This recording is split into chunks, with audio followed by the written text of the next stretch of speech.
कि भारत की न्याय पद्धति का नाश हो जाएगा तो भारतीय समाज टूट जाएगा, ऐसे ही मैकॉले एक बात और कहता था। मैकॉले की लिखी हुई एक चिट्ठी है मेरे पास, उसकी फोटोकॉपी। लंदन में एक लाइब्रेरी है, उसका नाम है इंडिया ऑफिस लाइब्रेरी, वहां से मैंने निकलवाई है। इंडिया ऑफिस लाइब्रेरी में से ऐसे कुछ 50,000 से ज्यादा डॉक्यूमेंट्स मैं निकाल के लाया और वहां के कई लोगों की मदद से हमने वो निकलवाए हैं। तो उनमें एक चिट्ठी है मैकॉले की, वो उसके अपने पिताजी को उसने लिखी है।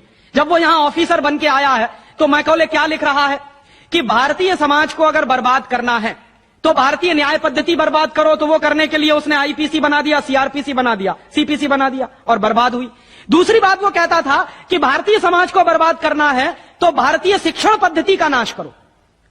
तो मैकॉले कहा करता था कि जो भारतीय शिक्षण पद्धति है, वो खुद मानता था इस बात को, यह दुनिया की सबसे ज्यादा विकसित और सबसे अच्छी पद्धति।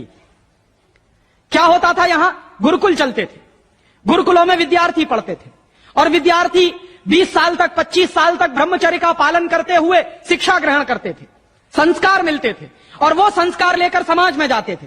उन्हीं संस्कारों से संस्कृति बनती थी और वही संस्कृति भारतीय संस्कृति कहलाती थी। ऋषि थे, मुनि थे, बड़े बड़े ज्ञानी थे, महात्मा थे, वो गुरुकुलों को चलाया करते थे और सारे के सारे गुरुकुल जो चला करते थे उनमें वेदों का अध्ययन, पुराणों का अध्ययन, उपनिषदों का अध्ययन, जो भारतीय ज्ञान है, जो भारतीय मनीषा है, उन्हीं सबका अध्ययन संस्कृत के माध्यम से कराया जाता था। मैकॉले ने क्या किया कि गुरुकुलों का नाश अगर करना है तो उसने एक कानून बनाया। क्या कानून बनाया? संस्कृत में जितने विद्यालय इस देश में चलते थे हिंदुस्तान में अंग्रेजों के जमाने में, उन सबको उसने इल्लीगल घोषित किया, गैर कानूनी। और उसने प्रतिबंध लगा दिया कि संस्कृत भाषा के माध्यम से कोई भी गुरुकुल चलेगा उसको अंग्रेजी सरकार मान्यता नहीं देगी। तो मान्यता किसको देगी? अंग्रेजी के माध्यम से जो कॉन्वेंट स्कूल चलेंगे उनको अंग्रेजी सरकार मान्यता देगी। और उसके लिए बाकायदा उसने कानून बनाया।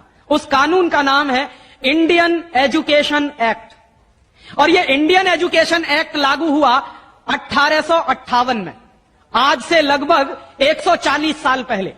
तो 140 साल पहले जो कानून लागू हुआ था अंग्रेजों के जमाने में, वही कानून आज भी चल रहा है। उस कानून के आधार पर मैकॉले ने क्या किया?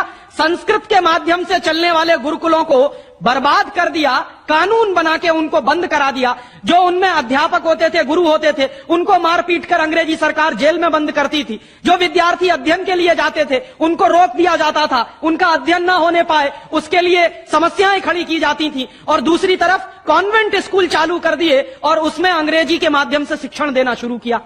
एक दिन उसने अपने बाप को चिट्ठी लिखी और इस चिट्ठी में उसने ये लिखा कि मैंने हिंदुस्तान में एक ऐसी शिक्षण पद्धति पैदा कर दी है जिसमें अगर हिंदुस्तानी विद्यार्थी पढ़ेंगे तो पढ़कर निकलने के बाद वो शरीर से हिंदुस्तानी होंगे, दिमाग से सब अंग्रेज हो जाएंगे।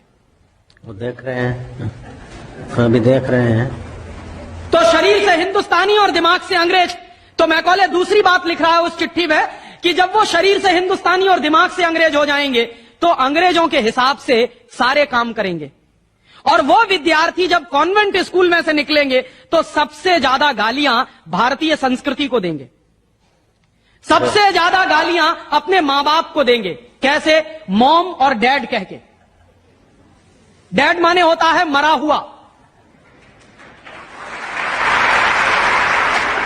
और मम्मी माने होता है शव।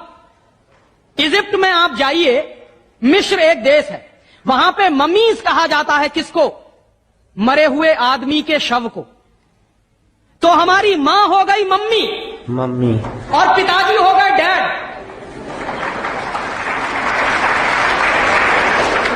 आया कहां से ये? मैकॉले ने डाल दिया हमारे दिमाग में। और मैं ये कहता हूं कि मैकॉले तो मर गया, उसका बाप भी मर गया, सब मर गए, भगवान उनकी आत्मा को शांति दे, लेकिन उसकी जो आत्मा है वो हम सब में प्रवेश कर गई है।